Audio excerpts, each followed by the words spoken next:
अल्लाहु अकबर अल्लाहु अकबर अल्लाहु अकबर अल्लाहु अकबर।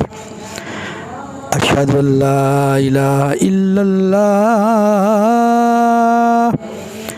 अशहदु अल्ला इलाहा इल्लल्लाह अशहदु अन्ना मुहम्मदर रसूलुल्लाह अशहदु अन्ना मुहम्मदर रसूलुल्लाह। हय्या अलस सलाह हय्या अलस सलाह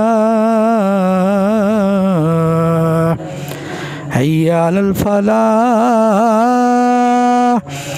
हय्या अलल फलाह। अल्लाहु अकबर अल्लाहु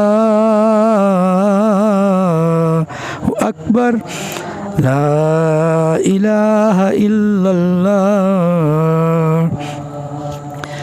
ऐ मेरे परवरदिगार, अपने प्यारे हबीब दे सदके करम कर, रहम कर। या मेरे परवरदिगार, पाकिस्तान ते रहम फरमा। या मेरे परवरदिगार, असी वो लोग हाँ जिहड़े किसी पार्टी दे नाल नहीं है, लेकिन या अल्लाह जदों नाइंसाफ़ी हुंदी है ते दिल दुखदा है।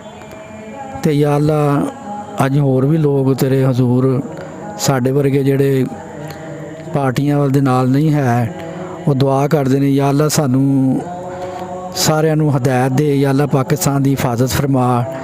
या अल्लाह जिन्हां नाल जुल्म हो रहा है उन्होंने जुल्म की चक्की चों रिहाई अता फरमा, और जालमां नूं या अल्लाह अकल अता फरमा, नहीं तो उन्होंने नेस्तो नाबूद कर दे।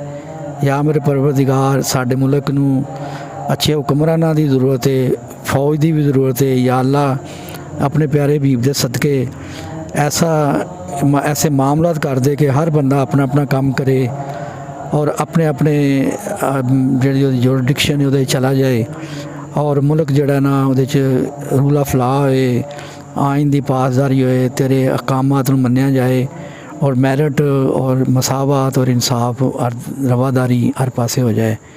या अल्लाह अपने प्यारे हबीब दे सदके असी आजत बंदे हाँ, साडी दुआ कबूल फरमा। तो या अल्लाह जिथे जिथे कमियां ने, जिन्हां कमियां ने उन्होंने हदायत दे।